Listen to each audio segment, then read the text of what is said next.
In order to understand our subject today, we've gotta make an introduction. Like we say, an overture in music. From what we will narrate, we will show the the facets and the values of our subject. We will narrate a hymn to Zeus by Cleanthes.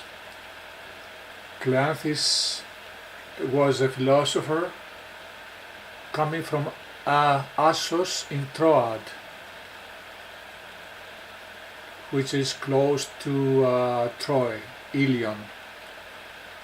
In Assos, Aristoteles found refuge after he was expelled from Athens, and he set up a philosophical school as well, under the aegis and support of the local tyrant, which means a tyrant, the benevolent one.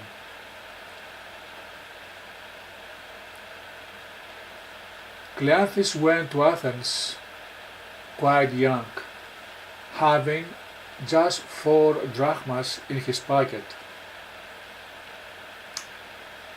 He was born in 330 before Apollonius, and he left in 231.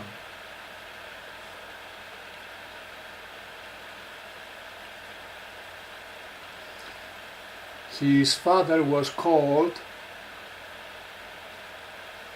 Phaneas, and he also got a name in Athens known as Phreatlis. Phrear is water. Cleanthes, to be able to support his living, he was working at nights carrying buckets of water. And the day he was a pupil to the Stoic school of Zenon. The Athenians saw him working all day. He was by the side of Zenon and nothing else. And the Supreme Court of Athens, Areospagos, called him to explain himself how he is living. When Cleanthes appeared, he said that he was working at nights carrying water buckets.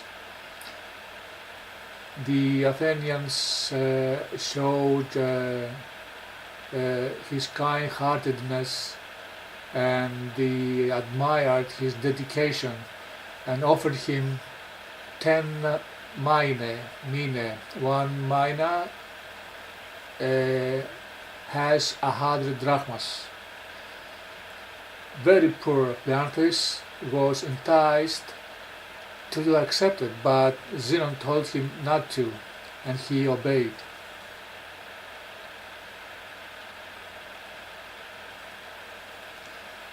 He was he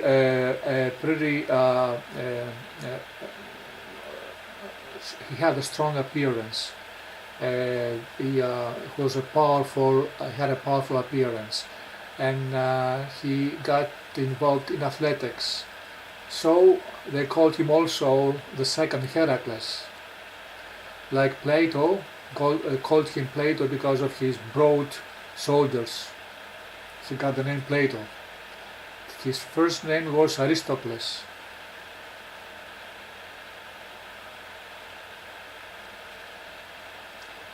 When Zenon left in 262, Cleanthes took over the management of the school. He wrote a number of works pretty interesting, but nothing survived. He wrote about sensation, about Zenon's philosophy. He wrote about the explanation to Heraclitus' work, the book on physis, which Socrates studied it when he was young, and a book which was destroyed when Heraclitus left it in the temple of Artemis in Ephesus. And when the temple, that magnificent temple, was burnt up, destroyed, the book also went into ashes. He wrote also a thesis to Democritus about time, and a thesis to Aristarchus, the renowned astronomer.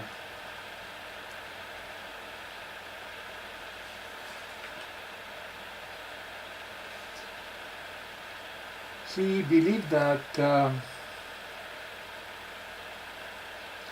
that things that were formed in the past in nature, it were not necessary to be done in that way, that it could have been done in a different way. And this is after the Megarian philosopher, the Diodorus Kronos.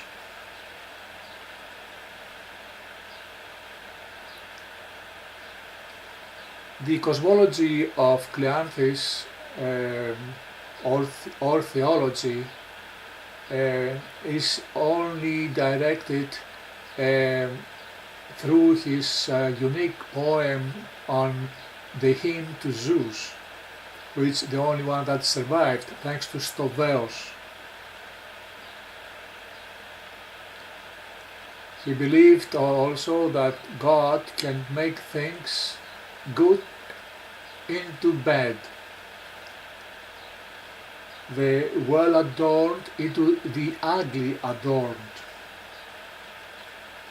the lovable into the miserable, the hateful.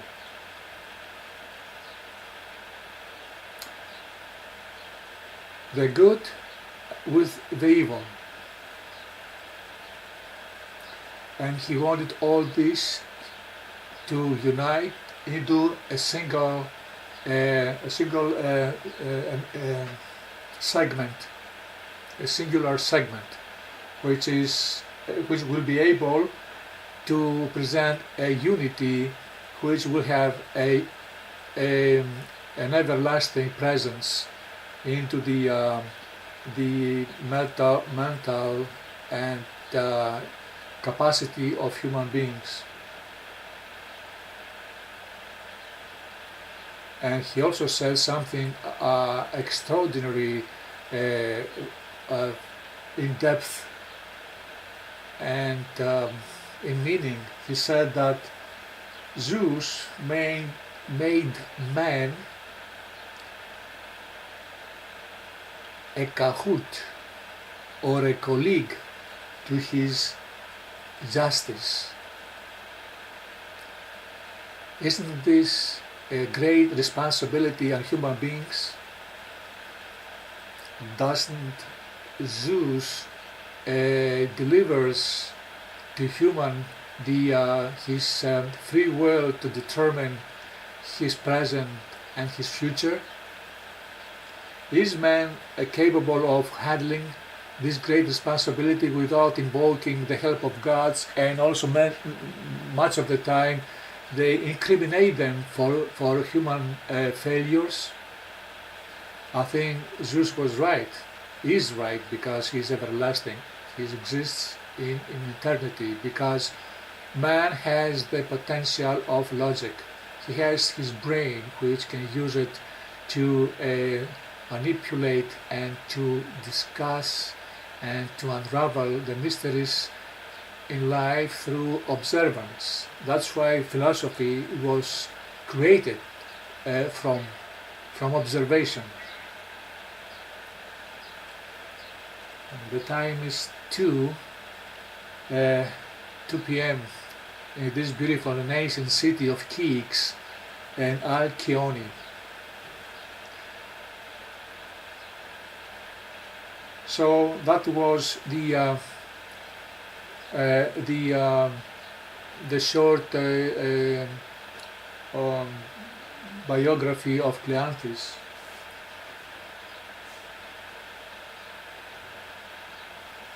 We have also now to read from his poem.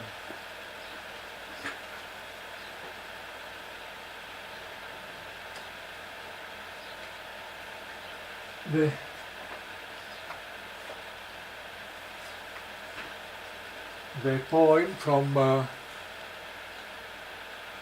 which he survived.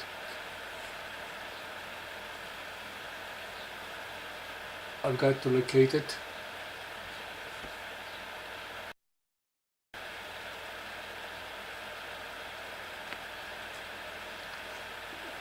But first of all, let us have this unique opportunity to leave it for the posterity, reading from the original, just a paragraph to grasp the melodious sound of the Hellenic language, which Cicero says that the gods are speaking the Greek language.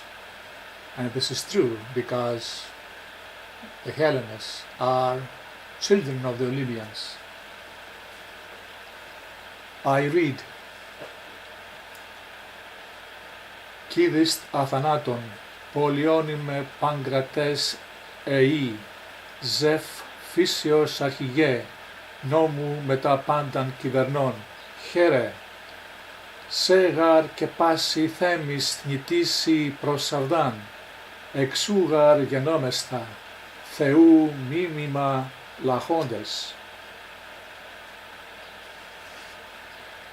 Μούνι, όσοι ζώητε και έρπη θνείτε πηγαίαν, τόσα καθημνήσω και σον κράτος ehεν αΐσο. Σύ δι πας όδε κόσμος ελισσόμενος περιγέαν, πείθητε ή κενάγεις και εκόν υποσίω κρατείτε. Τίον έχεις υποεργόν ανίκητης ενή χερσίν, αμφίκη πυρόεντα αϊζόντα κεραυνών. I close. We will now read it in English, and we are able to grasp a unique meaning of the real essence of human mentality.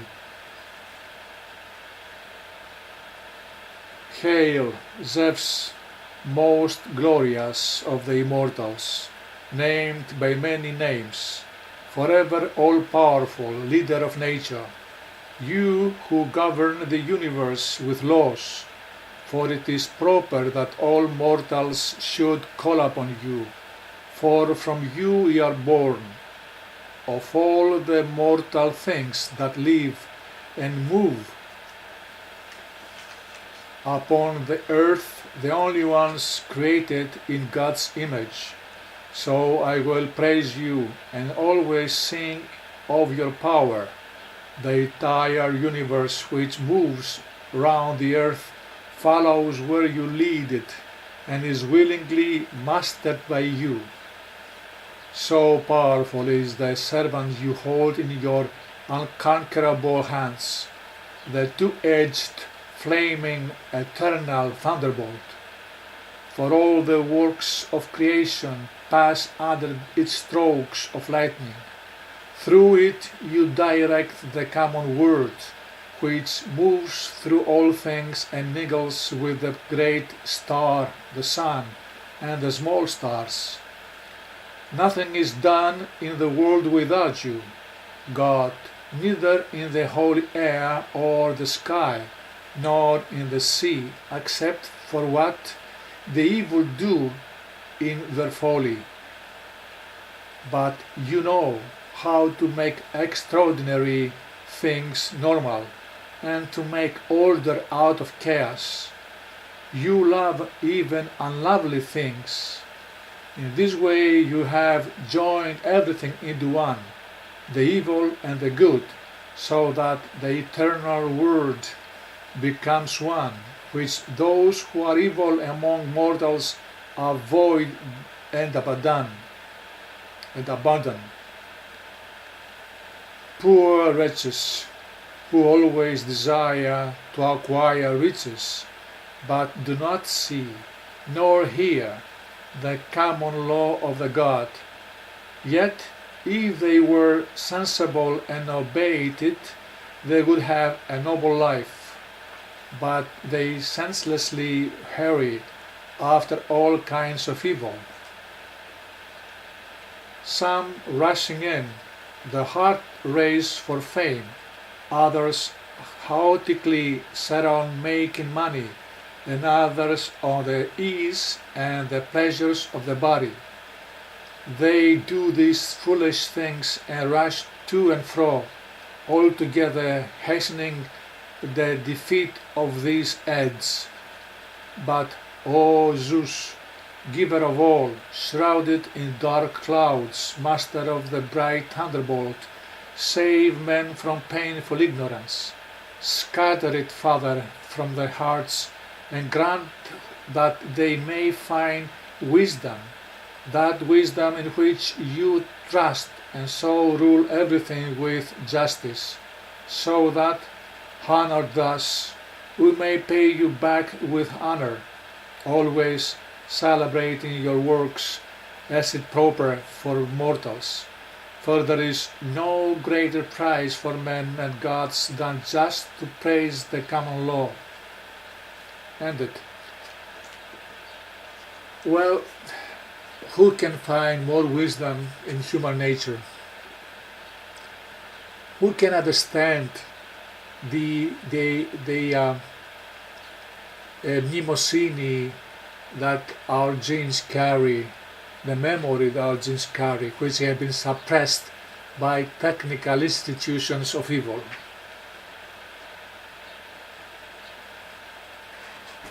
So,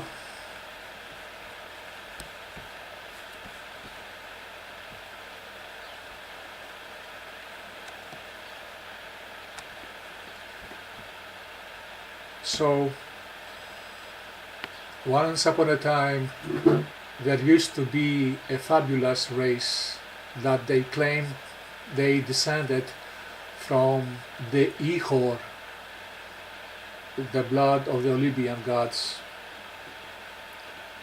They believed it so because their deeds were magnificent, were human, through their mortal folly and pittance and mistakes. But they try hard to prove otherwise, that they are worth living and understand the essence of life. This beautiful mythic race lived in our planet, which they called it the Garden of Zeus, because they set foot on every part of this beautiful planet in our cosmos, and they left their signature there. They have their gods in beauty, like this magnificent face of goddess Athena. They were beautiful themselves because they were children of their gods, of their grandparents.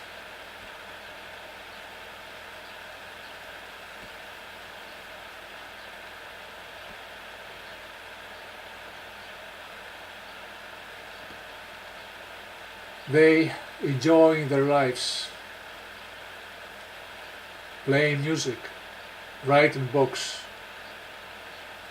reciting poems, having fits of valor, fits of entertainment.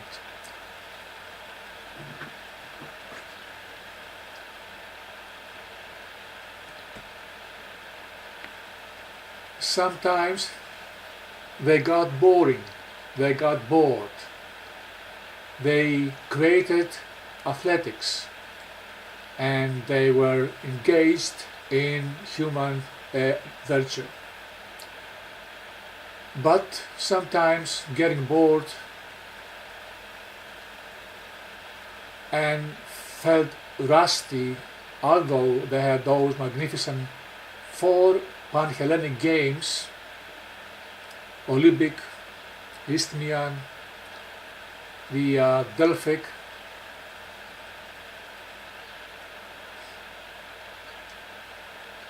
They got into an action of warring between themselves, just for the fun of it. They fighting about no serious matters until the first blood that dropped upon the battlefield, the fighting stopped. That was all.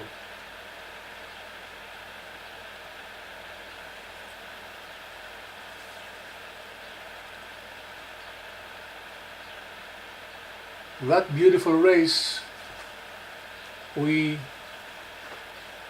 know that some bright and resourceful today humans, they decipher that attitude, and they told us that the Hellenes were a race characteristically that was understanding, that had imagination. They governed themselves by rational forces, by instinctive forces.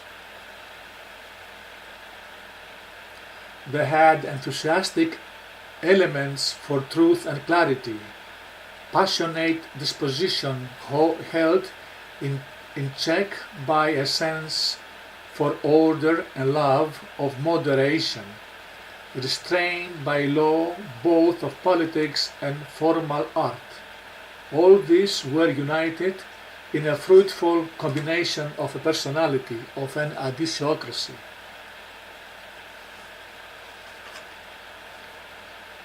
And that comes from the renowned academician Edward Zeller, the German who worked upon the Hellenic philosophy in 4 books, which I saw them in the University of Alberta.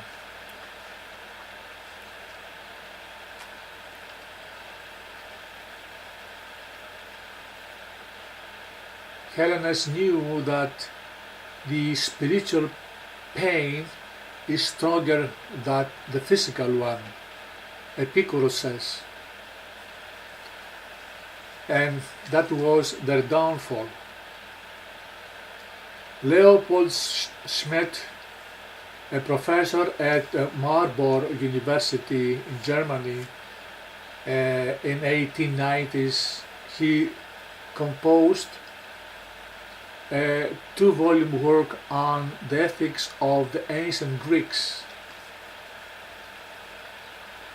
1,000 academicians and open mind, 3 spirits dealt with the Hellenes. They tried to understand them.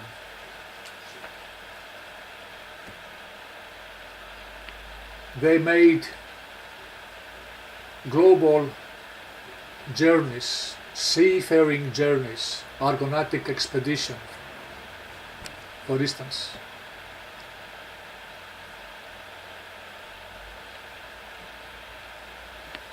They wrote epics, which they were part of them, and they the cornerstone of literature and intelligence, Homer's Iliad and Odyssey. In that event, they were interchanging blows and spiritual blows with their grandparents, with the Olympians, who were trying to pause their drive for that civil war. The Odyssey, also that great seafaring adventure of Odysseus.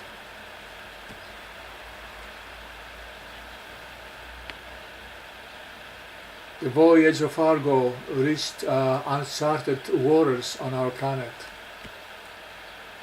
They created golden ages like Pericles.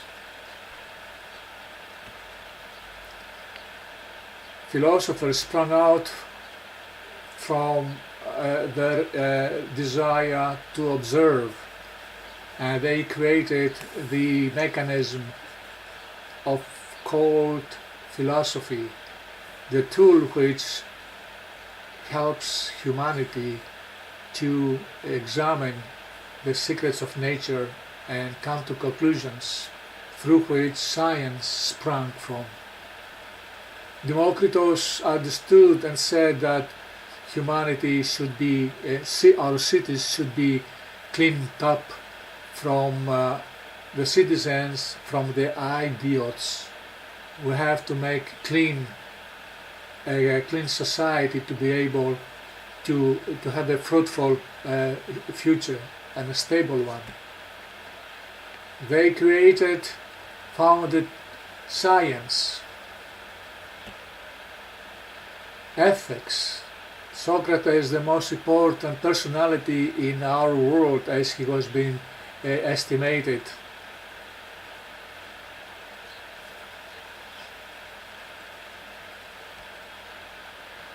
Architecture, a God sent knowledge and the unique ones that only the Hellenic mind could be able to manifest.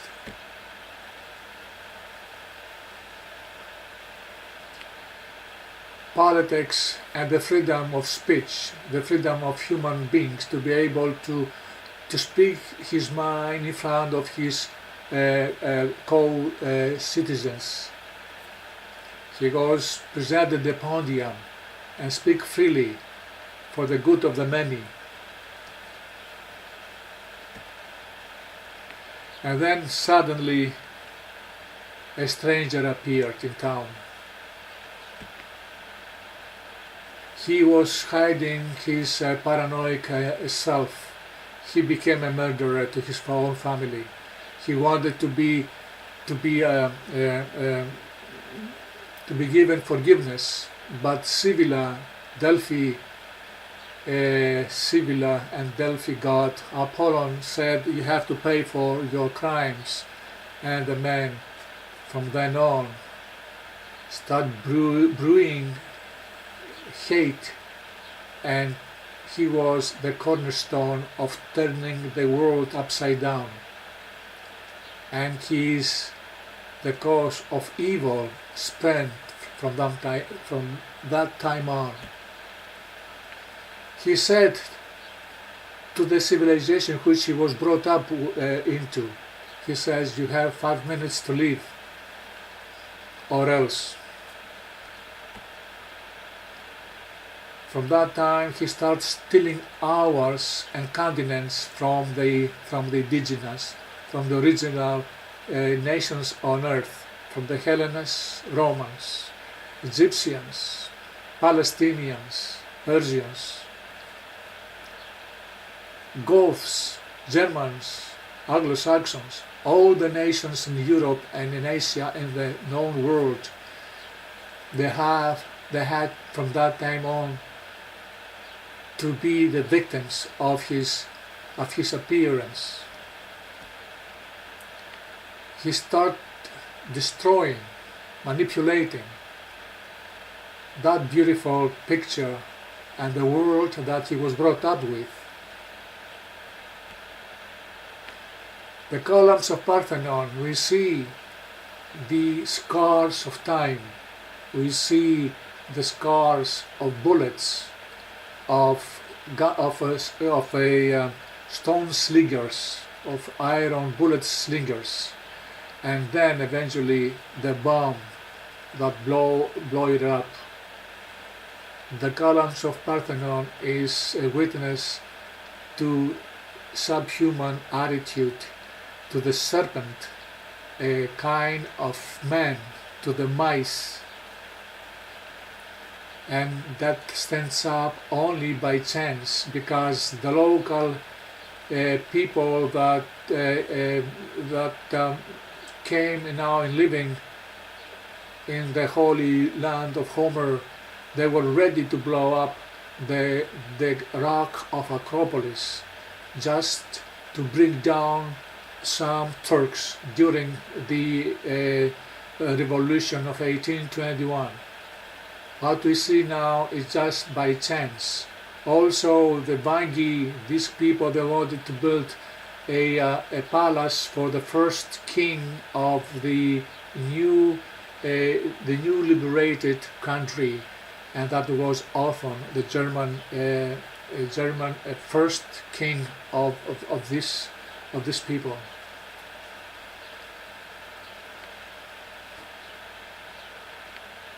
Parthenon, stripped of all its magnificent metopes and brought away from here. Maybe that was a good thing, because now survived in England. Otherwise they might be torn down and get into ashes and crumbs of stones.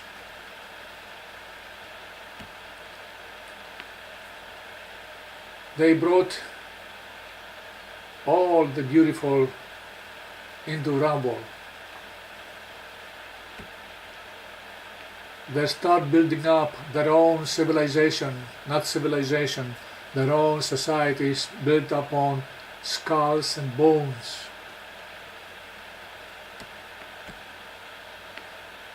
They instituted new institutions, they founded new institutions to be able to handle that fabulous, rich and treasure in Greece, in Hellas, and in Rome, and wherever they had to touch the hands upon. Tons of gold that Delphic oracle had by the gratitude of the kings of Midas and Gyges and Chrysos. Loads of gold stocked up in Delphi, in the treasure houses of the cities Corinth, Athens, Sicyon, Rome, Dysadion, Corinth, Pella, etc., etc., all gone away. Barbarians and Christians mainly stripped them off. The hoodlum saints, they came forth and they said that they have a new Messiah, a false flag, as they say today. A false religion starts springing up, and a false Messiah also was created out of nothing, and that was Christianity. They said God is real, and they are the only ones who knows Him and who have all to obey Him and prostrate to Him. That was the message of the man. In 5 minutes you have to live or else you will find torture. As many philosophers, they found torture in Palestine, in Scythopolis, the concentration camp, the first one that was created by the first Christians of the Byzantine Empire, the Orthodox Christians.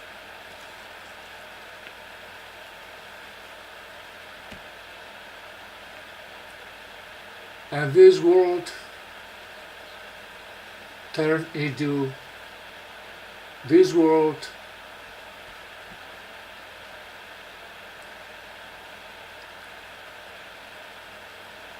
as Antiphon says, son hyperstenoponon, which Aeschylus quotes in his Prometheus Unbound. This garden of Zeus turned into the garden of evil. The renowned Carl Sagan, with melancholy, recalls the chances humanity had to continue the Hellenic civilization. Man will be traveling in universe in spaceships with names of Aristarchus, of Socrates, of Posidonius, of Archimedes, Aristotle, Pythagoras, Alexander, Philippos, Agathocles. Humanity lost the chance. It's not that humanity forgot their ancestors. No, they were forced upon to forget them and change and hate the roots. This world became a demon-haunted world, full of scares, torture, and terror. So gone, that fabulous race of people, gone with the wind, and it won't be back as we know it, as humanity knew it.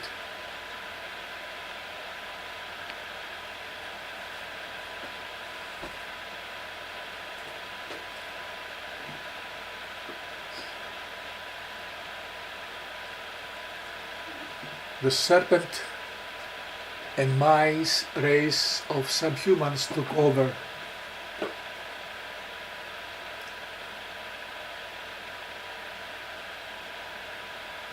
And they got the global village got into its scheme.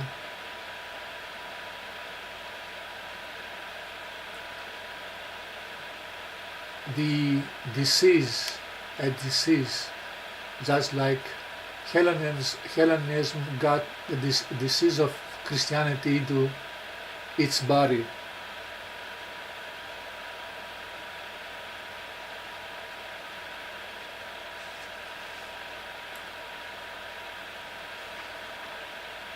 Today the world is found itself benefited from the values of the Hellenic civilization. In athletics, can unite brothers when they are separated by political reasons, like the Korea nation in the Olympics in January this year, 2018, they united together and participated in the Olympic Games, the Winter Olympic Games.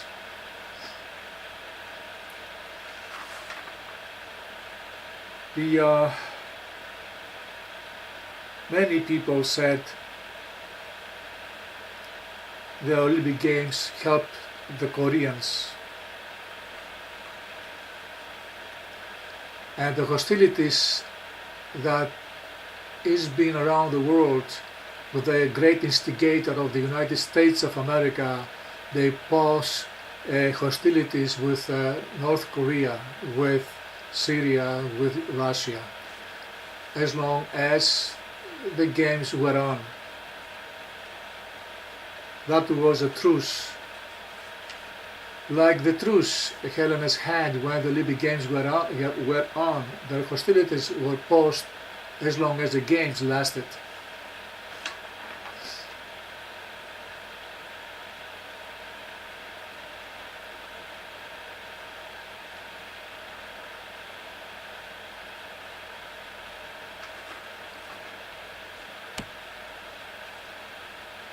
And then, through the renown and through Phil Helen, Lord Byron,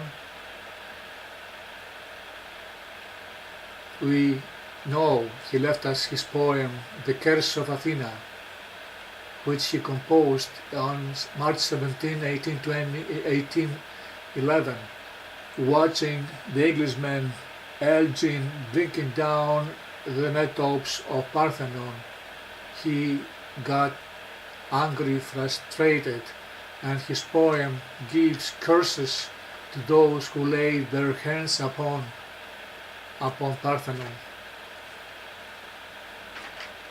Goddess Athena, they take, he says, her revenge, but she does not do it by her natural inclination, but because of humans' free will to act upon.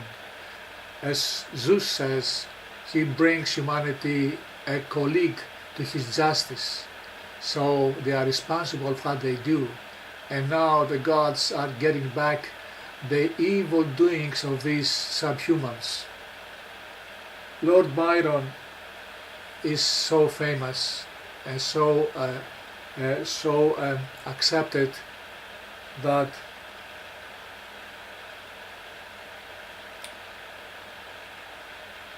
the American composer Virgil Thomson composed an opera in his name, Lord Byron, in 1968.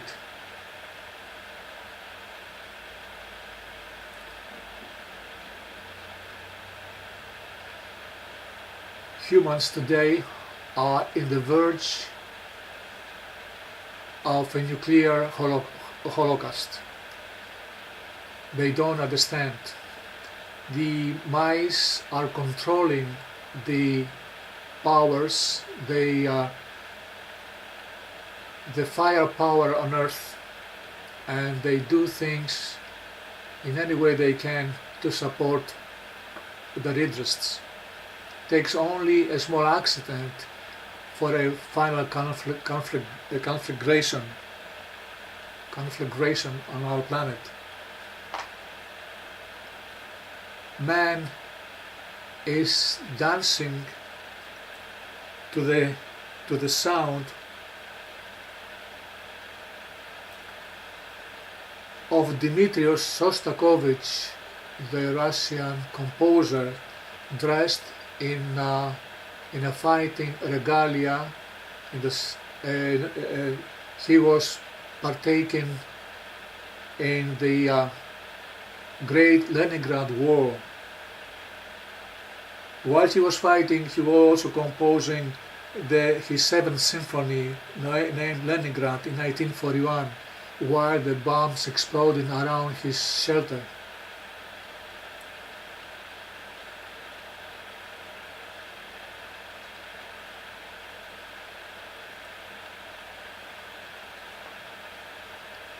Instead, humanity being dancing to the magnificent sounds of Aryan Hatchaturian, the Georgian musical composer, and waltzing the masquerade waltz from Spartacus.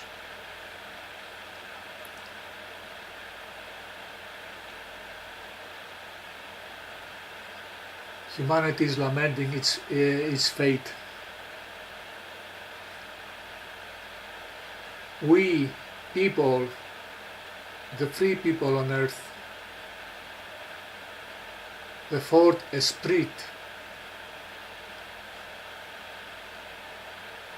we listening to the Celtic requiem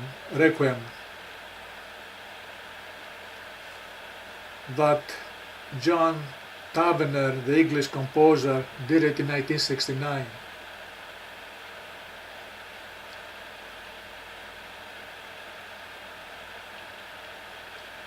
We listened to Johannes Brahms,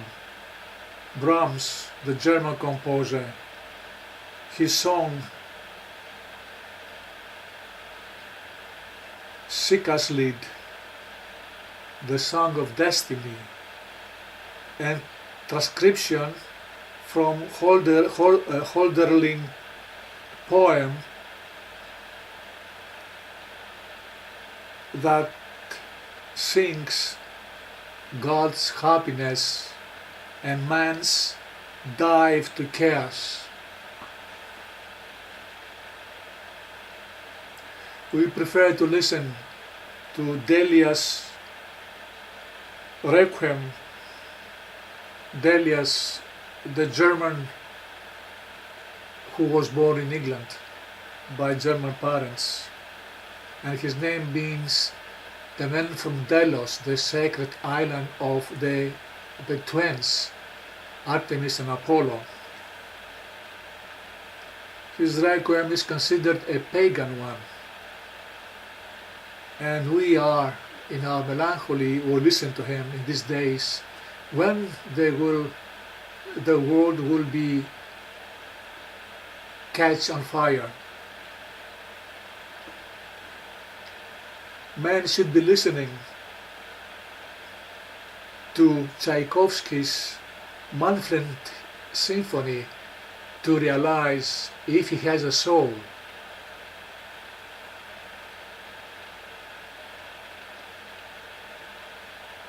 Or some other music which is suitable to him, like Hector Berlioz found, and he was struck like a thunderbolt while he was watching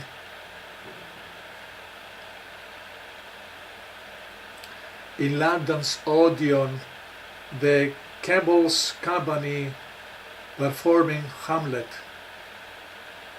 and he found and knew himself, like the Delphic oracle says, know yourself.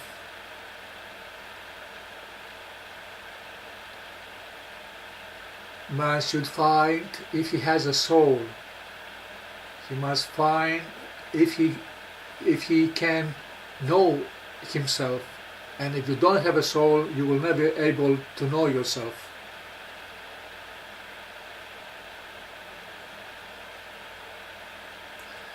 Today, things are not the way they look. They are fabricated. Values have been turned upside down. The issue of Hellenism does not exist anymore. In the Iliad of Homer and the Olympian gods, a race has inhabited it. They are the remnants of the dark ages of Byzantium Empire.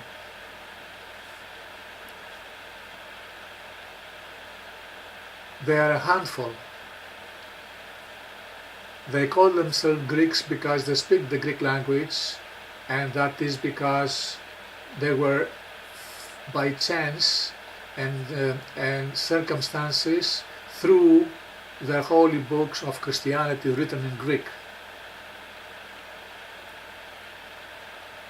They also live in the same land, and the same sun rays and wind blows and shines upon them, as Falmeyer used to say, that they are Greeks in that way. The nomenclature is barbaric, is Christian, is incomprehensible, carries no meaning, and also among these a mixture of nonsensibilities, we find also Hellenic names from the old.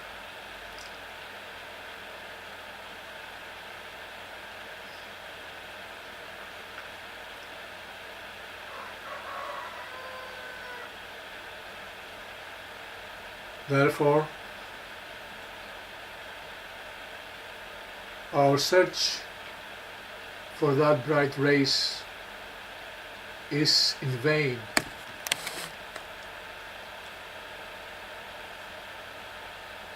Humans had no time to find out if they will live or die.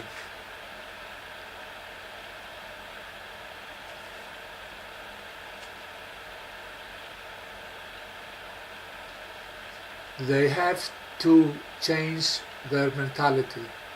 They have to get back to the roots of their origins.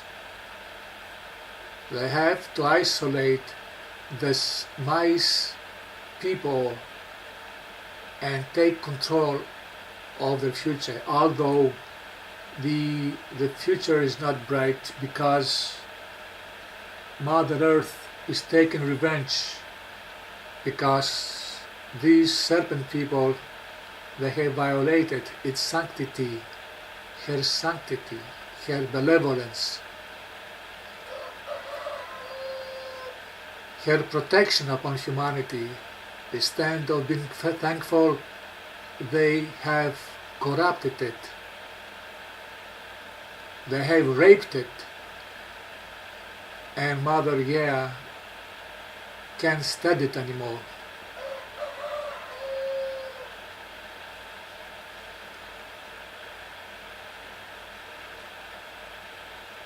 And let us sing the song of farewell of Frederick Delius, because sooner or later the fate has been also prescribed.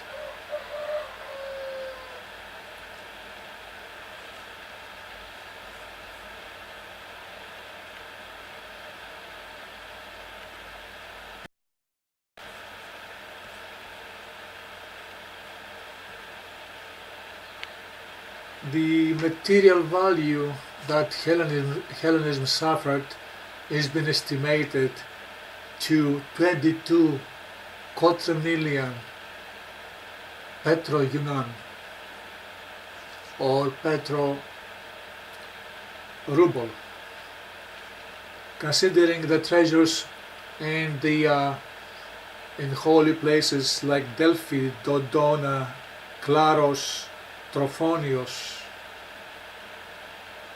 gold, silver, statues, literature, all this been exploited. All this humanity, they have to pay back to Hellenism. Thus on the merit that Hellenism never had a copyright or a patent on its treasures. They were handy for humanity.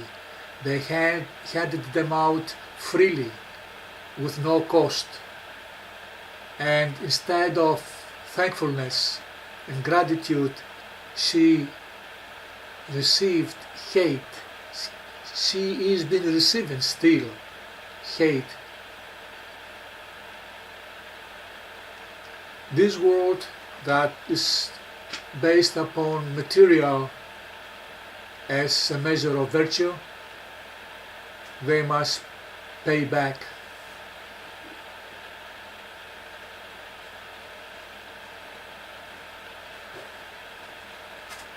But in order to do it, they should understand first that 6 values they have to take under consideration. We won't put them into the difficult study of philosophy and the organon of Aristoteles, how to think. But we tell them just 6 points which they have to adjust to their attitude, to their idiocracy, and pay back what they owe to. And these are the following. According to Apollonius of Tyana, they should have prudence. Second, justice. Third, virtue. Fourth, temperance. 5, brevity. And 6, they have to make this all practice.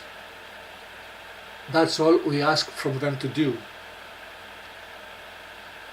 And to help them further, they have to use Plato's work from his cryptic dialogues about the measurement of the just. The measurement of justice. What is this measurement of justice? 4 articles according to Plato. First, the measurement of big and small. Second, the measurement of weight, heavy and light. Third, the measurement by counting many and a few. And fourth, the measurement of logic. which presents criticism about the just and the unjust, including their contents. That's all we let them to do and to consider, and on their own terms they have to follow orders from the God of nature. They have to study Cleanthes' hymn to Zeus, which is being incorporated inside their own holy books, and this happened to give them a credit because of these insertions. Therefore, if the oracle says that the oracle of Delphi says from the time the evil appeared in the land of Zeus, if the oracle of Delphi answered to the man who came and asked what's going to happen, what is the future now that we see the evil spread all over and we see how devastating it is, the priestess said the God will return and he will live, he will stay here forever. Apollon will come back and will stay forever. If this will happen to be true, then humanity has a chance to live unscathed. If not, the doomsday is around the corner.